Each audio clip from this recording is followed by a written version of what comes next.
यह बहुत पुरानी बात है कि एक राजा था जिसके 4 बेटे थे। उसने उनको कह रखा था कि वे दिन रात उसके राज्य में पहरा दें और देखें कि उसके राज्य में कोई दुखी तो नहीं है, किसी को किसी चीज की जरूरत तो नहीं है।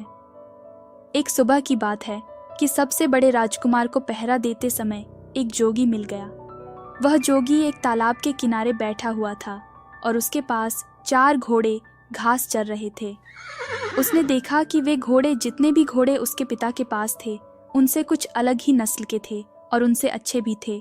सो वह जोगी के पास गया और उससे पूछा, ओ जोगी, तुम कौन हो और तुम यहाँ कब आए? तुम्हें यहाँ क्या चाहिए? जोगी बोला, मुझे तुम चाहिए। राजकुमार ने आश्चर्य से पूछा, मैं क्यों? मैं इस देश के राजा का सबसे बड़ा बेटा हूँ। मेरे पिता ने मुझे इस देश को देखने भालने के लिए कहा है कि मैं यह देखूं किसी को किसी चीज की जरूरत तो नहीं है। तो तुम यह बताओ कि तुमको किसी चीज की जरूरत तो नहीं है। जोगी ने फिर वही जवाब दिया, मुझे केवल तुम चाहिए और कुछ नहीं, पर अगर तुम्हें कुछ चाहिए तो तुम मुझे बताओ, मैं तुम्हारे लिए वह ला दूंगा। राजकुमार बोला, ओ जोगी, मैं तुम्हारे इन बढ़िया घोड़ों में से एक घोड़े पर सवारी करना चाहता हूँ। जोगी बोला, ठीक है, तुम अपनी सवारी के लिए कोई सा एक घोड़ा ले लो, पर ध्यान रखना कि शाम होने से पहले पहले इसे यहाँ वापस ले आना। जब तुम यहाँ आओगे तो मैं उम्मीद करता हूँ कि मैं तुम्हारी दिन भर की सवारी के बारे में तुम्हारे कुछ अनुभव जरूर सुनूंगा। राजकुमार ने एक घोड़ा चुना और उस पर सवार होकर चल दिया। जैसे ही राजकुमार उस घोड़े पर चढ़ा तो उस घोड़े ने तो बहुत तेजी से भागना शुरू कर दिया और वह एक जंगल की तरफ जा रहा था। वह एक सब्जी के बागीचे के पास जाकर रुक गया। उस बागीचे के चारों तरफ ऐसी बाड़ लगी थी कि उसके अंदर कोई नहीं घुस सकता था। राजकुमार जंगल की तरफ कुछ दूर और गया और फिर वहां से लौटने लगा। जब वह वापस लौट रहा था तो उसने देखा कि उस सब्जी के बागीचे के बाड़े में लगे सारे डंडे हंसिया बन गए हैं और बागीचे में से सब्जियां काट रहे हैं। यह देखकर उसे आश्चर्य तो बहुत हुआ, पर उसकी वजह उसकी समझ में नहीं आई कि ऐसा कैसे हुआ। वह वहां से चलकर जोगी के पास आ गया। जोगी ने उससे पूछा कि उसकी घोड़े की सवारी कैसी रही, उसने रास्ते में क्या कुछ देखा। राजकुमार बोला, मैंने एक बागीचा देखा जिसके चारों तरफ एक ऐसी बाड़ लगी हुई थी जिसमें से अंदर जाना नामुमकिन था। मैं उससे थोड़ा और आगे चला गया। फिर जब मैं वापस लौट कर आया तो देखा कि उसी बाड़ के डंडे हंसिया बने उस बागीचे में से सब्जी काट रहे हैं। जोगी ने पूछा, जानते हो इसका क्या मतलब है? राजकुमार बोला, नहीं, मैं तो नहीं जानता।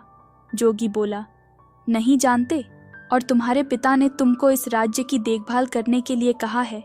जाओ, तुम पत्थर के हो जाओ। जोगी के यह कहते ही राजकुमार पत्थर का हो गया। अगली सुबह राजा का दूसरा बेटा शहर की देखभाल के लिए निकला। वह भी उसी जोगी के पास पहुंच गया।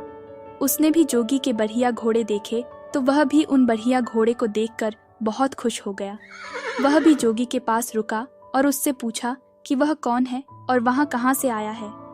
जोगी बोला, मैं यहाँ इस देश में कुछ दिनों से घूम रहा हूँ। ये चारों घोड़े मेरे हैं। क्या तुम इनमें से किसी एक घोड़े की सवारी करना चाहोगे? कल राजा का सबसे बड़ा बेटा यहाँ आया था। उसने इनमें से एक घोड़े की सवारी करनी चाहिए। मैंने उसको किसी भी घोड़े को चुनने और उसकी सवारी की इजाज़त दे दी, पर जब सवारी करके वह वापस आया तो जो कुछ उसने रास्ते में देखा था वह उसका मतलब मुझे समझा न सका, तो मैंने उसको पत्थर का बना दिया। राजकुमार बोला, अच्छा, मगर उसने ऐसा क्या देखा जिसे वह तुम्हें समझा नहीं सका? तब जोगी ने उसे बताया कि उसने क्या देखा था और यह वायदा किया कि अगर वह इस बात को उसे समझा सका कि वे डंडे हंसियों में क्यों बदल गए थे तो वह उसके भाई को जिंदा कर देगा। राजकुमार बोला, जोगी, तुमने तो यह बहुत ही मुश्किल सवाल पूछ लिया। जब मैंने उसे देखा ही नहीं जिसके बारे में तुम मुझसे पूछ रहे हो, तो मैं उसे तुम्हें कैसे समझा सकता हूँ? हाँ, अगर मैं तुम्हारा एक सुंदर घोड़ा ले जाऊं और उसे देखाऊं तो शायद मैं तुम्हें समझा सकूं। जोगी ने उसको इजाजत दे दी और वह एक घोड़ा लेकर वहां से चला गया। वह घोड़ा भी उसको एक जंगल की तरफ ले गया। वहां जाकर उसने देखा कि नई पैदा हुई बच्चिया अपनी माँ को दूध पिला रही है। वह बहुत देर तक इस अजीब दियारार्य को देखता रहा और फिर जोगी के पास लौट आया। जोगी ने पूछा, तुमने रास्ते में क्या देखा? राजकुमार ने उसे बताया कि उसने देखा कि नई पैदा हुई बच्चिया अपनी माँ को दूध पिला रही थी। जोगी ने उससे भी पूछा, क्या तुम बता सकते हो कि इसका क्या मतलब हुआ? राजकुमार बोला, मैं नहीं जानता। जोगी बोला, क्या तुम नहीं जानते? राजकुमार उसके इस सवाल का जवाब नहीं दे पाया, क्योंकि इससे पहले ही वह पत्थर का बन चुका था। तीसरी सुबह तीसरा राजकुमार शहर की देखभाल के लिए निकला और वह भी जोगी के पास आया। उसने भी उसके घोड़े देखे। वह भी उसके घोड़े देखकर आश्चर्यचकित रह गया। उसने उससे पूछा कि वह कौन था और उसको इतने सुंदर घोड़े कहाँ से मिले। उसके इन सवालों पर ध्यान न देते हुए जोगी ने उससे उसके पास बैठ जाने के लिए कहा। बातों बातों में उसने पता चला लिया कि यह भी राजकुमार था और अपने 2 बड़े भाइयों की खोज में निकला था। उसने उसको बता दिया कि उसके दोनों बड़े भाइयों के साथ क्या हुआ। फिर उसने बाद में उससे यह भी कहा कि वह उसके दोनों भाइयों को जिंदा कर देगा अगर वह यह बता दे कि बाड़े के डंडे हंसियों में क्यों बदल गए थे और नई पैदा हुई बच्चिया अपनी माँ को दूध क्यों पिला रही थी। राजकुमार बोला, बहुत बहुत धन्यवाद। अगर आप मुझे अपना एक घोड़ा दे दें तो मैं इन अजीब चीज़ों को देखकर आ सकता हूँ और तब शायद आपको समझा सकूं। जोगी बोला, हाँ हाँ, क्यों नहीं, तुम इनमें से कोई सा घोड़ा ले लो, मगर ध्यान रखना कि शाम होने से पहले ही यहाँ वापस आ जाना। राजकुमार ने उन घोड़ों में से एक घोड़ा लिया और उस पर सवार होकर चल दिया। वह घोड़ा भी उसको जंगल की तरफ ले गया, जहाँ उसने देखा कि एक आदमी अपनी पीठ पर लकड़ियाँ लादे लिए जा रहा है। वह केवल उन्हीं लकड़ियों से संतुष्ट नहीं है जो उसने इकट्ठी कर ली है, बल्कि वह रास्ते में पड़ी और भी लकड़ियाँ उठाता जा रहा है। राजकुमार ने सोचा, इसका क्या मतलब हो सकता है? जब मैं जोगी के पास पहुंचूंगा तो मैं जोगी को इसका क्या मतलब बताऊंगा। अफसोस, ये राजकुमार भी इस दियारार्य का मतलब समझाने में नाकामयाब रहा और जोगी ने इसको भी पत्थर में बदल दिया। अगली सुबह राजा का चौथा और आखिरी बेटा शहर की देखभाल के लिए और अपने भाइयों को ढूंढने के लिए निकला तो वह भी जोगी के पास आ निकला। उसने जोगी को प्रणाम किया और उससे पूछा कि क्या उसने उसके तीनों भाइयों को देखा है। जोगी बोला, हाँ देखा है। कहकर उसने एक तरफ इशारा करते हुए उससे कहा कि देखो, तुम्हारे तीनों भाई ये खड़े हैं। मैंने ही उनको पत्थरों में बदल दिया है, क्योंकि उन्होंने पास के जंगल में जो कुछ देखा था वे उनको मुझे समझा नहीं सके, पर मैं उनको जिंदा कर सकता हूँ अगर तुम मुझे उन सब का मतलब समझा दो तो। इसके बाद उसने उन राजकुमारों द्वारा देखे हुए तीनों दियारार्य उसको बता दिए। राजकुमार बोला, अगर आप मुझे अपना एक घोड़ा सवारी के लिए दे दें तो शायद मैं उनका मतलब बता सकूं। मैं खुद उस जंगल में जाकर उनको देखना चाहता हूँ। जोगी ने उसको इजाज़त दे दी और राजकुमार उन घोड़ों में से एक घोड़ा लेकर जंगल की तरफ चल दिया। जब वह जंगल में पहुंचा तो वहां उसने एक तालाब देखा जिसमें से पानी बह बह कर निकलकर दूसरे तालाबों को भर रहा था। उस समय वह बड़ा वाला तालाब खाली था, क्योंकि उसका सारा पानी उन छोटे तालाबों को भरने में लग चुका था। शाम को जब वह जोगी के पास लौटा तो जोगी ने उससे भी वही सवाल किया जो उसने उसके तीनों बड़े भाइयों सौ किया था कि उसने रास्ते में क्या देखा और उसका क्या मतलब था। यह राजकुमार भी जोगी के इस सवाल का जवाब देने में नाकामयाब रहा, सो जोगी ने इसको भी पत्थर में बदल दिया। जब राजा को पता चला कि कई दिनों से उसके चारों बेटों में से किसी का भी कोई पता नहीं है, तो उसको शक हुआ कि उसके बेटों पर जरूर ही कोई मुसीबत आ पड़ी है। अब वह खुद उनको ढूंढने के लिए निकल पड़ा। ढूंढते ढूंढते वह भी जोगी के पास आया।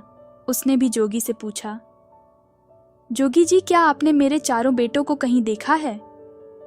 जोगी ने एक तरफ खड़े 4 पत्थर के खंभों की तरफ इशारा कर दिया। राजा यह देखकर सकते में आ गया। उसके मुंह से निकला, कहीं आपका यह मतलब तो नहीं कि वे पत्थर में बदल गए हैं? जोगी बोला, हाँ, ये ही हैं वे। मैंने ही उनको पत्थरों में बदल दिया है, क्योंकि वे मुझे जंगल में देखे हुए कुछ दियारार्चियों के मतलब नहीं समझा सके। फिर भी मैं उनको जिंदा कर सकता हूँ अगर तुम उनका मतलब मुझे समझा दो तो। अगर तुम्हें चाहिए तो तुम मेरा एक घोड़ा लेकर जंगल जा सकते हो। राजा बोला, नहीं धन्यवाद, इसकी कोई ज़रूरत नहीं है। पर अगर आप मुझे यह बता सकें कि उन्होंने क्या देखा जिसको वे आपको नहीं समझा सके, तो शायद मैं उनको आपको समझाने की कोशिश कर सकूं।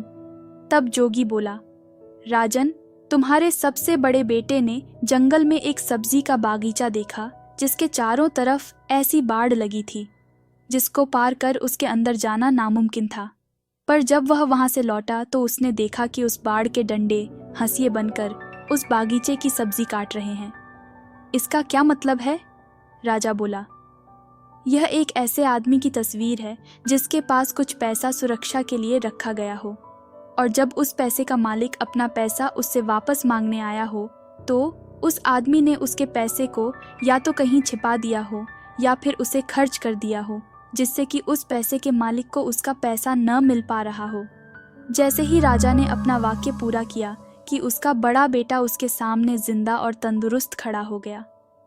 जोगी ने अपना दूसरा सवाल किया, तुम्हारे दूसरे बेटे ने एक नई पैदा हुई बछिया को अपनी माँ को दूध पिलाते देखा, इसका क्या मतलब है? राजा बोला, बड़ी अजीब सी बात है कि उसको यह देखकर किसी एक ऐसी स्त्री की याद नहीं आई जो अपनी बेटी की कमाई पर जिंदा रहती हो। राजा के यह कहते ही उसका दूसरा बेटा भी जिंदा होकर उसके सामने आ खड़ा हुआ।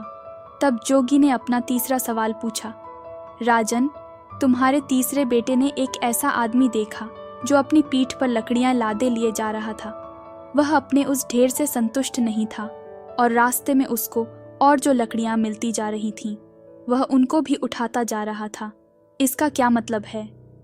राजा बोला, यह इस बात को बताता है कि कुछ लोग ऐसे होते हैं जो उनके पास जो कुछ भी होता है वे उससे संतुष्ट नहीं होते, उनको हमेशा ही और ज़्यादा की इच्छा बनी रहती है। जैसे ही राजा ने ये शब्द बोले कि उसका तीसरा बेटा भी जिंदा होकर उसके सामने आ खड़ा हुआ। अब जोगी ने अपना चौथा और आखिरी सवाल पूछा, राजन, तुम्हारे सबसे छोटे बेटे ने जंगल में एक तालाब देखा जिसने 6 दूसरे तालाबों को पानी देने के लिए अपने आप को खाली कर दिया, इसका क्या मतलब है?